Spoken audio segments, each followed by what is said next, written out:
I have listed down on my card the first of my audio-visual aids, which may be the most important letters that you ever see, at least as far as I'm concerned.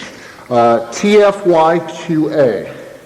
That's an abbreviation, or what we clever Kabbalists call a notaricon, which stands for Think for Yourself, Question Authority. And it's very important that this go on, because in years past, as well as years present, there are books that will go out saying, oh yes, I know all there is to know about Wicca, or I know all there is to know about the Golden Dawn, or the OTO, or something like that. And if they want to say that, that's fine. If they want to say that they are members of various organizations, that's fine too.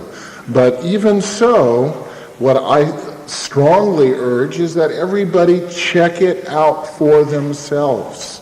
Question them. Find out whether or not they are, as a friend of mine used to say, realies or just talkies. If somebody says that they are a member of the Golden Dawn, ask them, well, why did you decide to break your vows that say that this is a secret order and you're not supposed to tell anybody? Little minor things like that. So I'd like to first start off talking about, well, why the Golden Dawn anyway? There's a famous story about how Aleister Crowley, when he was initiated into the Golden Dawn, was sworn to oaths of secrecy and then given the Hebrew alphabet to memorize. And today we consider that kind of funny, and in a way he did too. But 80 years ago, almost 90 years ago, when he was initiated, you couldn't find the Hebrew alphabet at every bookstore. There were very, very few occult books. There were almost no books on the Tarot. There are no books on Western magic. Waite had not written most of his books. Those were to come later. So, yes, he was given the Hebrew alphabet, but it was something special at that time, and not many people knew about it. In fact, at that time, Hebrew was a dead language. It wasn't until the early 1900s that a man named Eliezer ben Yehuda got together a bunch of people and tried to remake Hebrew into a living language. And in fact, he succeeded, made changes along the way, but now it is a living language used in places all over the world, especially Israel. And that would sort of be like getting everybody in Italy to speak Latin again.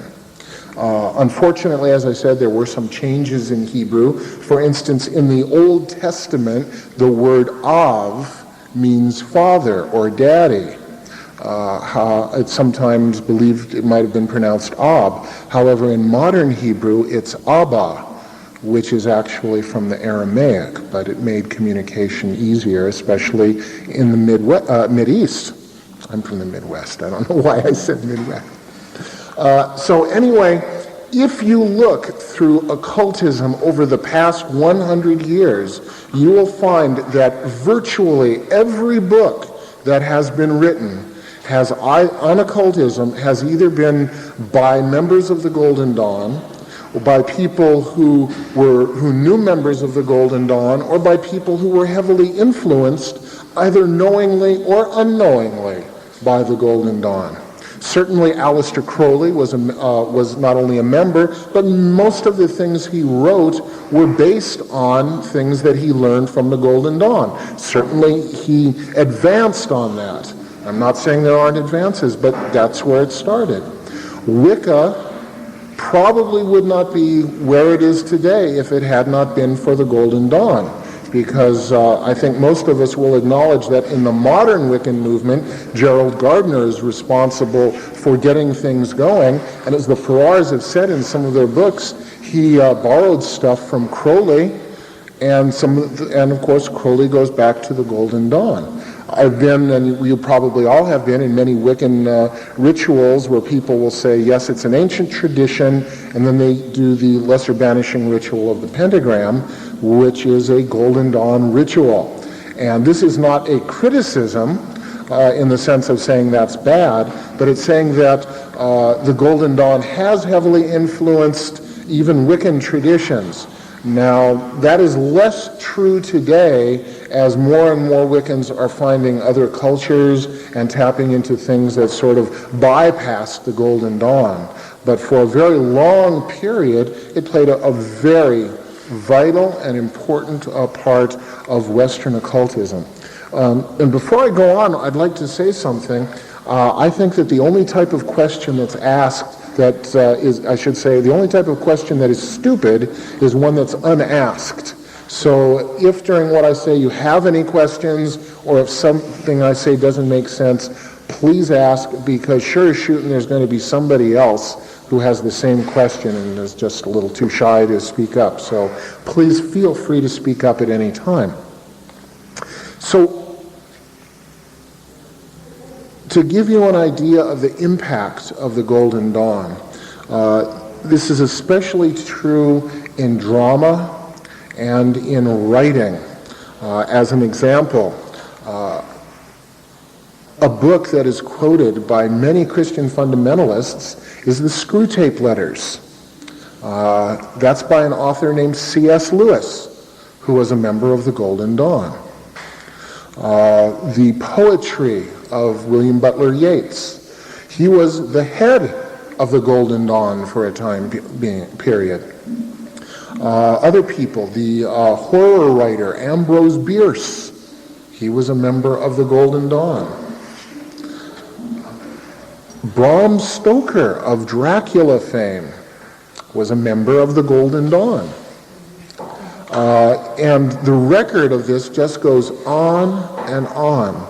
And people who were influenced by the writings of the Golden Dawn. Remember, there had been no books, literally no books on the Tarot except a few in French until around 1910, when Waite wrote his book, The Pictorial Key. And then that opened up a floodgate, because this was the first time a deck of cards and a book had come out at the same time. Mathers, who was one of the gentlemen who headed the Golden Dawn, had written this little book that was total nonsense, and you can, it's terrible. You can get it for $1 usually, brand new, so it's a little tiny book and it really doesn't say much. But very, very little had been written. And what the Golden Dawn did was bring that out into the open. Now, there is a sort of history that most people know about the Golden Dawn. Some of it is based on the writings of Elick Howe, and then others are based on, well, it's just what everybody knows. Back in 1972, Elick Howe wrote a book called The Magicians of the Golden Dawn. And in there, he showed that the documents known as the cipher manuscripts, which were responsible for founding the Golden Dawn in 1888, were fraud. Okay, so he showed that they were a fraud. And then, no, he wasn't struck by lightning. He showed they were a fraud. So the basic idea was the Golden Dawn started either in 1887 or 1888, and I'll get into that in a second. And it went until 1900, where Crowley, being an obnoxious person, came and broke the Golden Dawn into schismatic factions, and it sort of tuckered out. He claimed that he took over as head of the Golden Dawn and changed the name to the AA, or the Argentum Astrum, or Astrum Argentum rather. And then the Golden Dawn finally faded in the 1930s when Rigardi wrote the Golden Dawn and published The Secrets, because he was afraid that they would all be lost in their inner form. Well, remember what I said. Think for yourself, question authority. Almost everything there is untrue. Almost everything. Even so far as saying that the Golden Dawn was a magical order. That's not true. Totally false. The Golden Dawn was never a magical order. I'll get into that in a second. What I want to do is present a timeline to you of what appears to be the true history of the Golden Dawn, at least as far back as it is traceable. And some of the stuff that I have here and ideas that I have here that date before 1888 are based on works of a gentleman named Rafał T. Prynki from Poland, who was able to get some information, which for some reason nobody else was able to get. Okay. As I said, in 1972, Elik Howe, who wrote The Magicians of the Golden Dawn, claimed that the documents were a fraud. Now, 10 years later, there was a book which came out from Falcon Press called What You Should Know About the Golden Dawn. This had originally been published a long time ago under the title My Rosicrucian Adventure, and Regardie had originally intended that to be the introduction to the book The Golden Dawn, but it ended up being so big that it became a separate book. In this new version, sorry sir, in this new version of the book was an article by a gentleman named Gerald Suster. And what Suster proved here was that Elik Howe's case, that all the documents were a fraud, was at best unproven. He didn't prove that the documents were real, but what he's saying was that Elik Howe did not prove that they were fake, only that he could not prove that they were real. But one thing was written in there which caught my eye, and apparently caught Mr. Prynki's eye too, which was the Golden Dawn had claimed that they were based on a lodge, a Rosicrucian lodge in Germany. And what Suster said in that article was that, in fact, in Frankfurt, Germany, where the Golden Dawn said it had started, there was a Jewish Masonic lodge known as the Golden Dawn. Okay, now here are all these people over in England, like Elik Howe, who has now had a gauntlet thrown in his face, said, "You're wrong." And here's Gerald Suster, who is trying to defend the Golden Dawn, saying, "Aha, I have information." And none of the experts on the Golden Dawn, bothered to go over to Germany to find out what happened, to find out what this Rosicrucian or Freemasonic lodge was all about. But this Mr. Rafał T. Prynki was able to do some discoveries and can answer some interesting questions. For instance, why is it called the Hermetic Order of the Golden Dawn and has allegedly Christian overtones to it, such as Rosicrucian? Certainly that is a symbolic of the idea of the rose and the cross, and the legend of Christian Rosencreutz is very Christian-oriented. But yet everything's related to the Kabbalah. Why is that? Okay, and also, why were so many intelligent and educated people involved? Well, the answer is simple as far as I'm concerned to the second one. There is a current of power that goes through Wicca, that goes through Crowley organizations, that goes through Voodoo and other magical institutions, and there is a strong current of power which goes through the Golden Dawn also. And people can tap into that either within the order or outside of the order. And also, the Golden Dawn system works. Look at the book, The Golden Dawn. I have a copy of it here, and many of you have probably seen it before. And look at the beauty of the prose. It's almost poetry in some sections. And then compare it to some of the other works by those same authors, especially Mather's. His translations of the Lesser and Greater Key of Solomon are pedestrian at best. His book on the Tarot is just awful. This is perhaps the high point in Regardie's life. Take a look at the books that he wrote about the Golden Dawn. The Middle Pillar is beautiful. But you start getting into his later works, and boy, he wasn't that good of a writer in that period of his life later on. He didn't have that much to say. The Golden Dawn was a part of him, and it influenced and inspired many, many people. Now, the Jewish Masonic Lodge, answering the first question of how they got involved with the Kabbalah, It's simple. They trace themselves back, and it can be traced back now to a Jewish Masonic lodge which was set up in Frankfurt in 1807. Not 1888 or 87 or 1887, but 80 years earlier in Frankfurt, Germany. Now, this was founded under the Grand Orient of France. And that takes a little explanation. There are two major divisions today in Freemasonry. One is called the Scottish Rite. Now, the Scottish Rite is what happens in most of England, Scotland, and America. It basically uses the lodge, the Freemasonic Lodge, as a place to make friends, do good deeds, and make business contacts. On the other hand, the Grand Orient of France was completely different. They were and are very occultly oriented.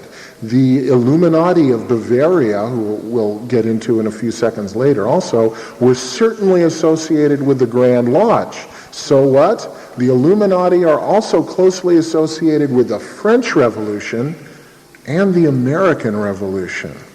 So these people were very political and they had very occult attitudes. But, I mean, just look on the dollar bill. I mean, what have they got there? A pyramid with 13 steps and a sign there that at the top of the all-seeing eye, a Masonic symbol. And the very motto of the United States, E pluribus unum, from many one. The unification of all things into one, and that's one of the things that occultists talk about a lot, unifying opposites. So in 1807 it was founded, and one of the founding members appears also to have been working with the Bavarian Illuminati back in a few years earlier in 1779. Now, Westcott, who was one of the founders of the Golden Dawn, claimed in one of his lectures that the order had a branch in England around 1810, run by someone named Johann Falk. Did Suster look up Falk? No. Did Howe look up Falk? No. But Mr. Prinky was very nice enough to look up. And in fact, a Rabbi Falk, who was known as a Kabbalist and a magician, lived in London. He, or possibly his son, founded an English branch of the German Lodge, the same lodge we were talking about. It was known either as the Golden Dawn or the Aurora Naissante in 1817, and this was under the authority of the Duke of Sussex. However, it was closed by the authority of the superiors in Frankfurt in 1822. Now, it seems that the maligned knowledge lectures of the Golden Dawn, the ones that were supposed to be all fictional and all made up, were not fictional or made up, but rather they were not directly known, and there may have been errors that were involved in them. Westcott had said that the lodge in Frankfurt went into abeyance, that means it closed down, in 1850. Now, this was a lodge that Lord Bulwer-Lytton was involved with. Lord Bulwer-Lytton was famous for writing such books as The Last Days of Pompeii, and also the book Zanoni, which is it's called Zanoni, A Strange Story, and involves this very mysterious character named Zanoni who had magical powers and was a Rosicrucian. And interestingly, the head of the Golden Dawn, most famous head, MacGregor Mathers, liked to be called Zan, short for Zanoni. Why this link up again? Okay, now we need to make some assumptions. Let's say that the manuscripts were originally Lord Lytton's notes. Okay, let's just try this. Okay, here is a copy. Some of you may be familiar with the Golden Dawn Neophyte Initiation. What I'd like to do is just read a translation of the neophyte initiation, or at least the first part of it, as a direct translation from the cipher manuscripts. Okay, all assemble and put on sashes, collars, lawmans. Hierophant, fratres and sorors of this temple of the Golden Dawn, assist me to open in the grade of neophyte. Kerix, hekos esti bibeloi. Hierophant, see to guarding and who present. Hierophant, who are the officers? Hieros, they are Hierophant, Hieros, and Hegemon Principal. Hierophant, what have these three in common? Hieros, the letter H, emblem of breath and life. Hierophant, what other officers? Hieros, Stolistes, Didachos, and Kerix, and Sentinel, who's outside and armed. Didachos, I'm in the south with censer and am heat. Stolistes, I am in the north with water and am cold and moisture. Kerix, I am inside the door, I arrange the hall, I carry the lamp, announce reports, and lead all circumambulations. This is far different than what finally came down in the Golden Dawn. It was added to and expanded on. But imagine for a second that you saw a ritual and you're writing down notes. That's what these sound like. At least that's what they sound like to me. Very brief notes. So let's assume for a second that Lord Lytton took down notes of the rituals that he saw in the Frankfurt Jewish Masonic Lodge. Now, it is also documented that he met Eliphas Levi in 1845 and 1861. So, let us also make the assumption then that he got information on the Tarot directly from Eliphas Levi. Eliphas Levi was the first one to see the direct connection between the Tarot and the Kabbalistic Tree of Life. So, now we have a complete set of lessons with the Tarot added to, or I should say, a complete set of documents with the Tarot added to it, but there's still only notes. Now, Lord Lytton died in 1873. A well-known collector of papers was Frederick Hockley. Now, it's very possible, and in fact likely, that Hockley would have gotten the notes that Lord Lytton wrote, and he was also interested in alchemy and codes. He had access to the code that was used in the cipher manuscripts. In fact, Hockley was known as having one of the greatest occult libraries throughout Europe for his day. So here we have the documents going to Hockley, who also just curiously happened to be very interested in Enochian magic and Enochian principles. And the theory then is that Hockley added Enochian material and coded it.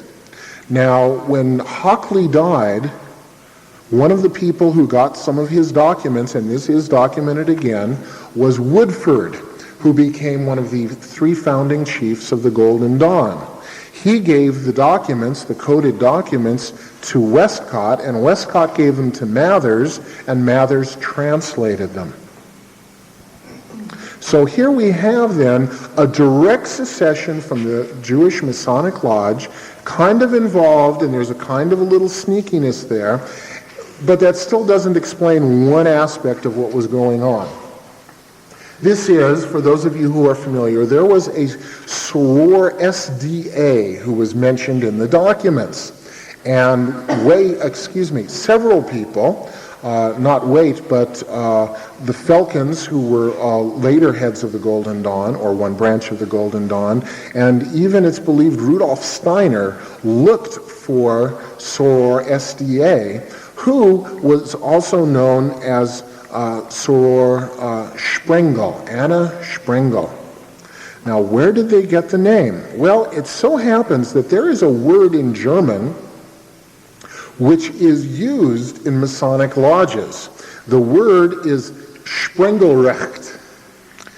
It's a noun. It sort of means territorial jurisdiction. So in other words, if a certain area were your territory, you would have territorial jurisdiction. It was also considered to be a noun, and in German all nouns are capitalized, whether it's a proper noun or not. And it may have been just shortened to Sprengel. So perhaps he saw the word Sprengel written down there and just simply added the note by this alleged Miss Anna Sprengel. Now, again, I don't know if this is true. That's a supposition of Mr. Prinky in Poland, but it certainly could explain the idea of the Anna Sprengel and why she never really existed. It was trying to give it more authority, and they never really traced it back themselves to that original German lodge. Now, in 1887, our next date, in 1887, Westcott, Woodman, and Mathers got together and they wrote a letter off to Sprengel, which was curiously mailed by our good friend Westcott, who we think faked that letter. And they were given authorization to found the order as seventh degree members. That way nobody could be above them at the beginning. There's a lot of ego going around here too. They did not actually start doing any work in the Golden Dawn system until the following year, however. They started in 1888. Well, there is an unfortunate thing that in almost every occult group I have ever seen, egos tend to run wild. And Woodford, who was quite old, ended up leaving the order, and somehow documents showing that Westcott was one of the heads of the order were found in a taxi in England, and they were given to authorities, and they didn't like the idea of the head coroner of London also being a magician. So he had to quit active participation in the Golden Dawn, although there is good evidence that he did work as a member, but simply not as the head. And that left us, as the sole head of the Golden Dawn was MacGregor Mathers. So, knowing that he was firmly in control, he did the thing that any egotist would do. He said, I'm in control, there's nothing they can do about it. So he moved to France. Now, if you have ever been involved in a magical group, a Wiccan group, or something like that, having the most important member miles and miles away is quite difficult. 100 miles today, well, you can drive that, but it takes a couple of hours, and after a couple months, people start coming up with excuses. Well, when you're several hundred miles and you have to take sailing ships or steamships, that's going to take days, and letters would frequently take days, and he was no longer there to maintain his authority. And besides, he was busy doing rituals to Isis. And he had this whole rite of Isis that he was putting on, and there are some rumors that may have had to do with private sex magic rituals. Moena Mathers, who is MacGregor Mathers' wife, was the sister of the philosopher Henry Bergson. So again, here's another famous personality who was involved with the Golden Dawn. Both Moena and MacGregor tried to get him involved in the Golden Dawn, and he was bored with the whole thing. So even though he did write a book called On Mysticism. But there was a problem developing. The people in England wanted more and more information, and Mathers just didn't have the time, didn't have the interest anymore, yet he wanted them to be his firm little chattel. So by 1900, there was a good split growing. That is, the Golden Dawn was ready to kick Mathers out. Even though he was the leader, they were ready to kick him out. And in fact, they wrote letters saying, why don't you be here? We've got Westcott, why don't you be nice to him? And he said, wait a second. Westcott has never been in touch with the inner chiefs. All the letters and documents were fake, and I'm the only one who has the added information. So they said, oh yeah, well, we'll get it ourselves. Goodbye, you're kicked out. Whereupon Crowley, once he heard of it, and loving the idea of authority himself, decided that he would, as he put it, dedicate his life and fortune to Mathers. So he went over, talked with Mathers, told him what he was going to do, came over and said, okay, everybody has to swear allegiance to Mathers, And they said, forget it. There were several lawsuits, and the result was nothing.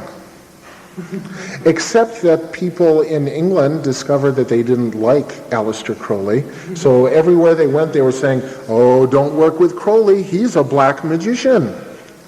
And that's where the story of the black magician, of Crowley being a black magician, came from. It was his enemies in the Golden Dawn who didn't like him because he was too young, too smart, and he had this terrible thing of liking sex and drugs.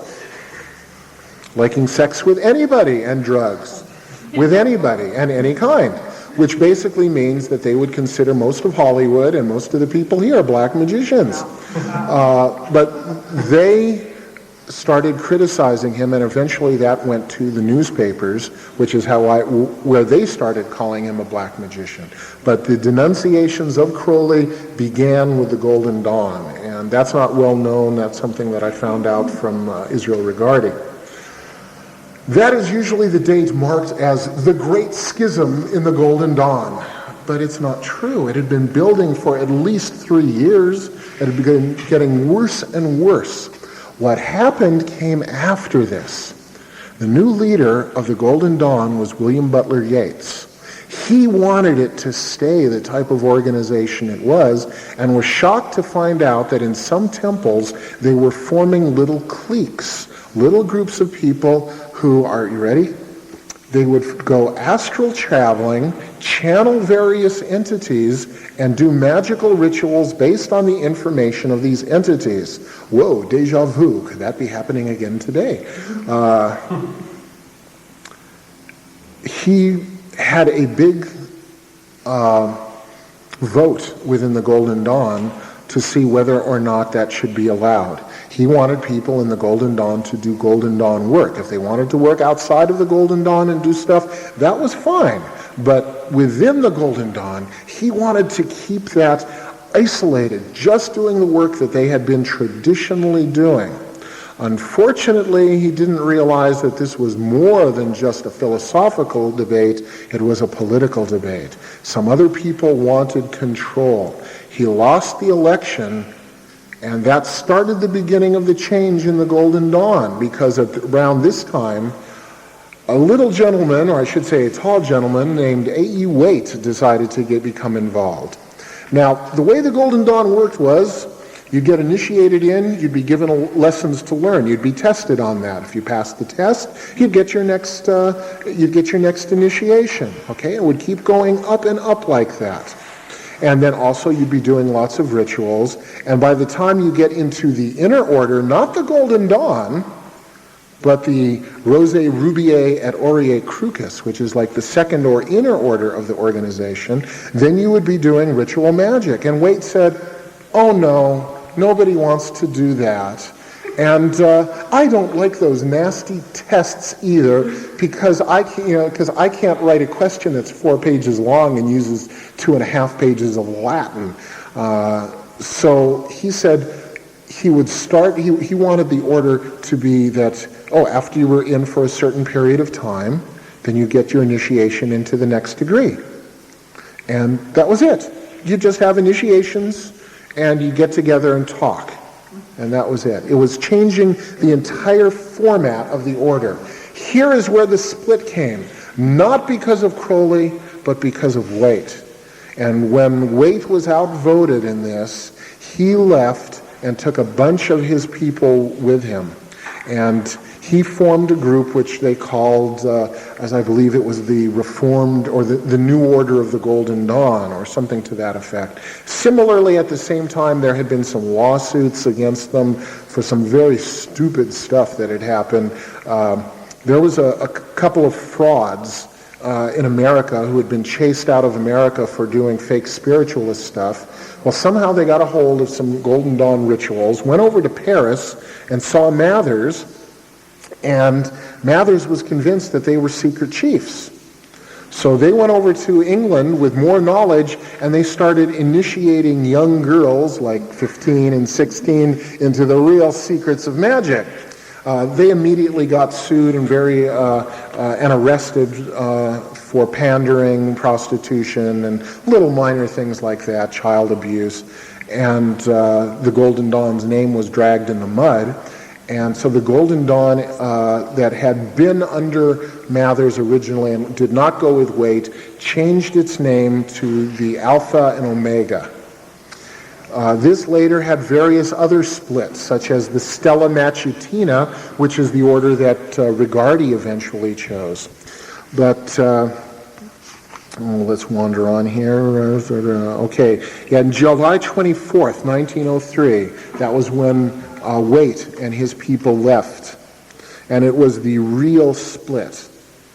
Okay, so they formed, as I said, the Stella Matutina and also the Alpha and Omega, and one branch of that, under Felkin, who was a doctor, went to New Zealand. And they have, there was a branch that existed until quite recently in New Zealand. The name of the temple there was Whare Ra. Temples existed in England until Rigardi published The Golden Dawn, which was between 1937 and 1940. As a side note, here's the story of how Rigardi became a member of the Golden Dawn. As you know, he had been involved with Crowley. And after he left Crowley, or if you prefer, Crowley left him, he wrote 2 books which were based on the Kabbalistic and magical teachings of Crowley, but took out the various thelemic overtones. So these 2 books were, as an example, The Middle Pillar, I believe, and A Garden of Pomegranates. And these were praised in an article by Dion Fortune. And Rigardi said, "Oh, thank you very much for the nice article." And what happened was then that Dion Fortune said, "Well, sure, I mean, it was good. How you doing?" He said, "I'm broke." And she said, "Well, come and live with me." And so he moved in and lived off of Dion Fortune for a while, and Dion Fortune hooked him up with the Golden Dawn. So if it wasn't for that one article, he would never have become a member of the Golden Dawn and wouldn't know the source of those documents. And in around 1970, I found a copy of the magazine, and I sent a copy of the article to Rigardi, saying that he might have lost it over the ages, and he wrote back explaining what happened. Plus, one of his students filled me in on the story. So Rigardi wrote The Golden Dawn toward the end of the 1930s and into 1940. By this time, Europe was at war, and there were no longer people who were interested in Golden Dawn, magic, OTO, anything like that. So the war is what really killed off the Golden Dawn as a group, along with the publication by Rigardi.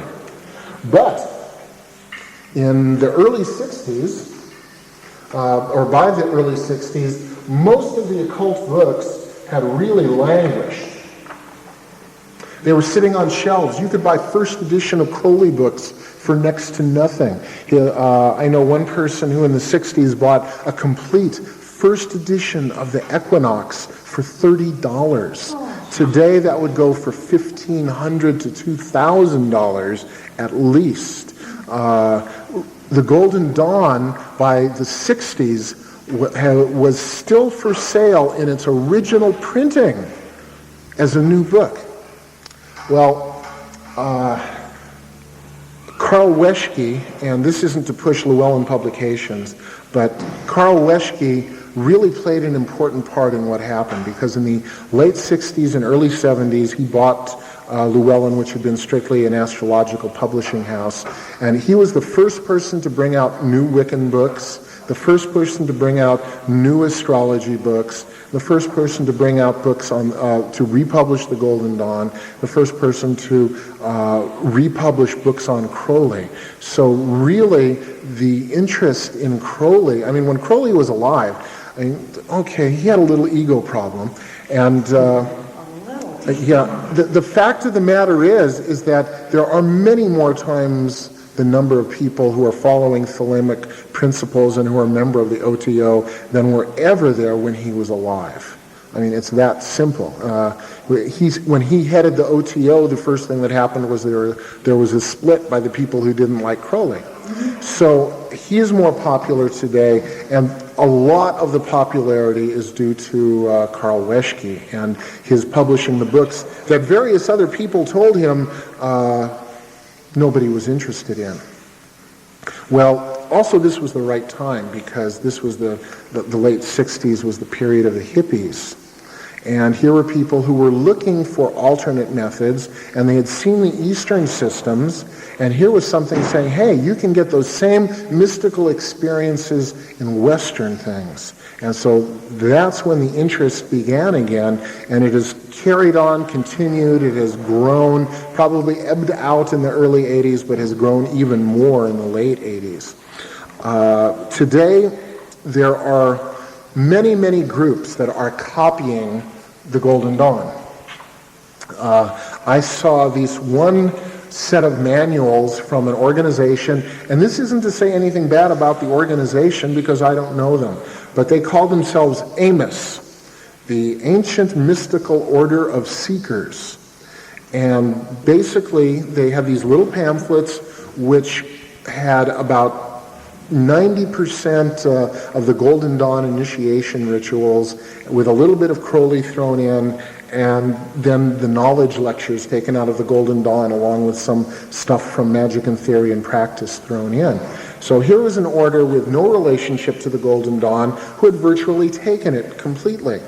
One person who had been a member of the Golden Dawn was named Paul Foster Case, and he felt that the Tarot was the most important part of the Golden Dawn, a good understanding of it. So he formed a society in Los Angeles called the Builders of the Adytum, which would publish various Golden Dawn teachings, but instead of in their traditional way, the focus was around the Tarot.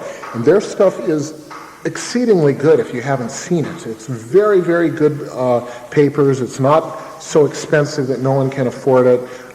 They claim in the inner levels that they are a direct descendant of the Golden Dawn and that they are the Golden Dawn in America.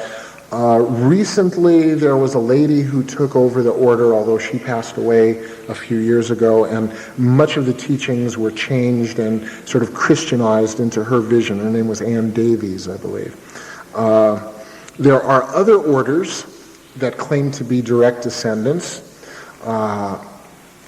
There's an easy way to tell. It's a very easy way to tell if an order is in fact the Golden Dawn, or if it's something out there to make money or to satisfy someone's ego. Look at the Golden Dawn yourself. In the first initiation ritual, it says, you vow to keep this order, the names of its members, secret. Anybody who goes around saying, oh yes, I'm the Golden Dawn, they're either lying or breaking the oaths. It's that simple. And then what you need to determine for yourself is, okay, does this person have information worth sharing that makes it worthwhile even though they've broken their vows? Another way of looking at it is when you go into the inner order. Remember I said earlier the Golden Dawn was not magical. That's true. It was the inner order where magic was practiced. There was virtually no magic done in the outer order. All they did was the initiation rituals, went to the holiday rituals, and added the lesser banishing ritual, the pentagram, and that was it. They did nothing else. And it would usually take a minimum of a year and a half to go through the outside order. But it says on the documents to get into the inner order that you become a Rosicrucian. That's what the inner order is all about. And the Rosicrucians would claim nothing except to heal, and that for free.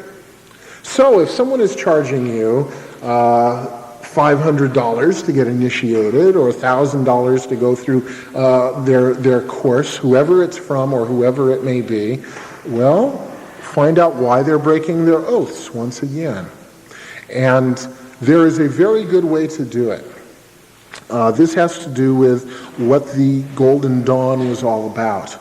The idea of the Golden Dawn, especially as you moved out of the Golden Dawn into the Rosa Rubiae et Aureae Crucis, the RRAC, the inner order, was to become more than human. And one of the important focuses of this was to become in tune with your higher self, what they called to achieve the knowledge and conversation of your holy guardian angel. Now that leaves the question of, is it your higher self or is it an outside entity? Well, it really doesn't matter. You know, what matters is it your higher self? Is it your holy guardian angel? And the way to do that is by experience and through your own practice. So I'd like to take a break for a second after mouthing off to you for about half hour, 45 minutes here. And we can take a break, and then what I'd like to do is show you an easy way to contact your holy guardian angel. What I'll do is I will show you the two brief rituals and the way that I do them. And I'm not saying that this is the official Golden Dawn, because I don't claim to be a member of the Golden Dawn, and I'm not. But I know a lot of people who have worked with Regardie and who have a lot of experience with ritual, and I've learned a lot, and my book is based on 10 years of giving lessons on this sort of thing in Southern California. So what I will do is show you the lesser banishing ritual, the pentagram, and the middle pillar ritual, and then simply how to invite the holy guardian angel into your life.